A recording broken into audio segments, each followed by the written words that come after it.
हाजिर है दोस्तों शनाया की दादी फिर एक नया टॉपिक लेकर एक नए वीडियो के साथ। मैं जो भी कहूँगी, सच के अलावा कुछ नहीं कहूँगी।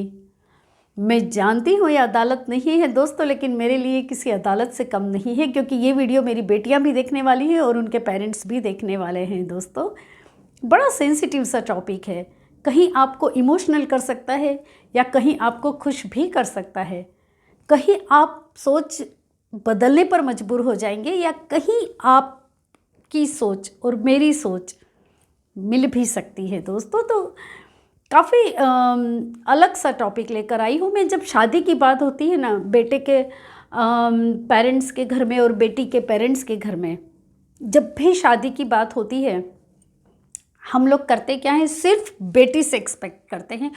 मैंने कहीं नहीं सुना कि बेटे को ये बातें कही गई हो कि बेटा अब अपने घर एक बेटी आने वाली है तो थोड़ा सा तुम अपने आप को चेंज करने की कोशिश करो। थोड़ा सा हम लोग अपने आप को चेंज करने की कोशिश करते हैं जिससे हमारे घर जो भी बेटी आए वो वाकई बड़ी खुशी से रह सके। ये शिक्षा कहीं नहीं दी जाती। क्यों दोस्तों? आसान नहीं होता है दोस्तों एक बेटी को आपके घर लाना, उसे बेटी बनाना दोस्तों, क्योंकि वो भी पूरा अपना घर छोड़कर आती है, अपने पेरेंट्स को छोड़कर आती है। हम क्यों नहीं बेटी की विदाई के टाइम उसके पेरेंट्स की आंखों में थोड़ा सा देख लेते? देखिए ना, एक बार तो दर्द देखिए कि बेटी को विदाई करना कितना मुश्किल होता है। दोस्तों, मैंने हर वो कोशिश की है कि कहीं मैं बेटियों के पेरेंट्स को तकलीफ़ ना दूं और अपनी बेटियों को तकलीफ़ ना दूं। दोस्तों, एक होता है ना कि अब जब जैसे ही शादी के लिए आप बेटी देखना शुरू करते हैं, मैंने उसके पहले ही अपने बेटे को कहना शुरू कर दिया था कि हम लोग जब भी इस घर में बेटी लाएंगे तो उसे कभी भी ये फील नहीं होना चाहिए कि उसका ससुराल है। हम लोगों को काफ़ी चीज़ें बदलनी चाहिए, सिर्फ उसी से नहीं एक्सपेक्ट करना चाहिए कि आप बदलो। बेटे को भी कुछ बातें सिखानी चाहिए पेरेंट्स को यार, सच में मुझे ऐसा लगता है। क्या आपको भी ऐसा लगता है? वाकई दोस्तों, ऐसा लगना भी चाहिए। मेरे घर जब वो लोग आने वाले थे, मैंने एक दिन पहले ही बेटी से बात करी और मैंने कहा कि बेटी आप बिल्कुल भी टेंशन ना करें। आप ये मत सोचिए कि आप लड़का देखने जा रही है। एक तो पहली बात, मेरे दोनों बेटों ने अरेंज मैरिज की है। अरेंज मैरिज की प्रोसीजर बड़ी मुझे तो बिल्कुल पसंद नहीं आती है, वो कि बेटियां आ रही है और फिर पता नहीं जो भी होता है ना, वो मुझे अच्छा नहीं लगता कभी। तो आज भी मुझे वो चीज़ें नहीं पसंद है। तो मैंने उसे फ़ोन किया, मैंने कहा बेटा तुम बिल्कुल भी चिंता मत करो यहाँ आने के लिए कि कितना दिमाग में अरेंज मैरिज के लिए लड़का कैसा होगा, पेरेंट्स कैसे होंगे, मुझसे क्या क्या पूछेंगे, वो लोग कैसे होंगे। मैंने उससे पहले ही दिन कंफर्टेबल करवा दिया कि बेटा तुम आ रही हो ना, तो ऐसा ही समझो कि आप कहीं बाहर जा रहे हो। 3-4 घंटे का रास्ता था। मैं भी समझ सकती थी कि यार वो कितना स्ट्रेस में आएगी, डरी हुई, सहमी हुई, लेकिन मैंने उसे इतना ज़्यादा रिलैक्स कर दिया। उसे मैंने फ़ोन करके कि आप जैसे अपने पेरेंट्स के घर रहती हो वैसे ही कपड़े पहन कर आओ। आप बिल्कुल भी मत सोचो कि हम लोग क्या सोचेंगे। यहाँ आपको कुछ भी ऐसी बात नहीं फील होगी कि जहाँ आपको ये लगे कि मैं कहाँ आ गई। और दोस्तों, वाकई ये बात मैं तो भूल भी गई थी। उसने अभी मुझे याद दिलाई कि मम्मी आपको याद है आपने अगले दिन मुझे फ़ोन किया था। तो दोस्तों, बातें छोटी छोटी होती है, लेकिन हम कहीं ना कहीं ये उसे एहसास दिला सकते हैं कि नहीं, हमने तुम्हें बेटी माना है। तो हर चीज़ वो हम फील कर सकते हैं कि कहाँ उसे तकलीफ़ हो सकती है। मैंने अपने दोनों बच्चों की शादी बहुत सिंपल तरीके से की है। बड़े बेटे के वक्त सिर्फ मैं, मेरा बेटा और मेरे हस्बैंड गए थे। छोटे बेटे की शादी के टाइम सिर्फ मैं, मेरा छोटा बेटा और मेरे हस्बैंड गए थे। हम लोग ने कोर्ट में शादी करके हम लोग वापस आ गए। हमें नहीं ये ताम झाम करना था। इसका ये मतलब नहीं है कि हमें अच्छा नहीं लगता। अच्छा बेटी के पेरेंट्स को भी लगता है, बेटे के पेरेंट्स को भी लगता है, लेकिन तकलीफ़ सिर्फ बेटी के पेरेंट्स को होती है। कितना खर्चा हम लोग 2 दिन की शादी के लिए, एक तो 6 महीने की मेहनत करवाते हैं, इतना खर्चा करवाते हैं। हम लोग दहेज किसे कहते हैं? सबसे पहले तो हम लोग दहेज सिर्फ उसे ही कहते हैं कि हम मांगते हैं और आप देते हो। हम मांगते नहीं हैं और वो देते हैं और हम लेते हैं। मैं तो उसे भी मैं सिर्फ मेरी बात कर रही हूँ यहाँ पे। मैं किसी को यहाँ क्रिटिसाइज़ करने नहीं आई हूँ। मैं सिर्फ एक अपनी सोच रखने आई हूँ कि मैं उसे भी दहेज मानती हूँ। इसलिए हमने पहले ही कहा था कि हम बेटियों के घर से कुछ भी नहीं लेंगे।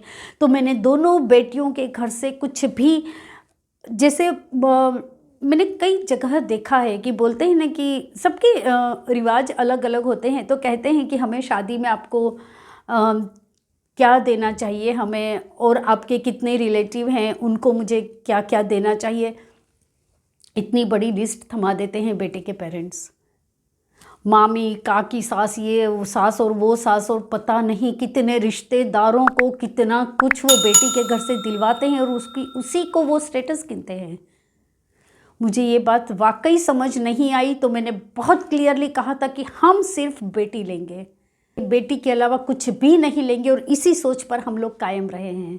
क्योंकि शादी को लेकर बेटी के पेरेंट्स हर वक्त स्ट्रेस में रहते हैं यार। मैंने देखा है कितनी शादियों में हम एक बारात लेकर आएंगे, एक ही बार आ रहे हैं, आप हमारा अच्छे से आप स्वागत करना, इतने रिश्तेदारों को लेकर आ रहे हैं तो हमारी इज्जत का ध्यान रखना, खाना बढ़िया रखना, सबका गरम गरम खाना परोसना, और पता नहीं इतना ज़्यादा वो लोग प्रेशर देते हैं। और बाहर से बारात आती है अगर, तो फिर कहते हैं अच्छी होटल में व्यवस्था करना रहने के लिए, एक ही बार तो आपको करना है, एक ही बार करना है। पता है इस खर्चे के लिए बेटी के पेरेंट्स कितनी मेहनत कर चुके हैं आगे, हम कभी हिसाब लगाते हैं इस चीज़ का?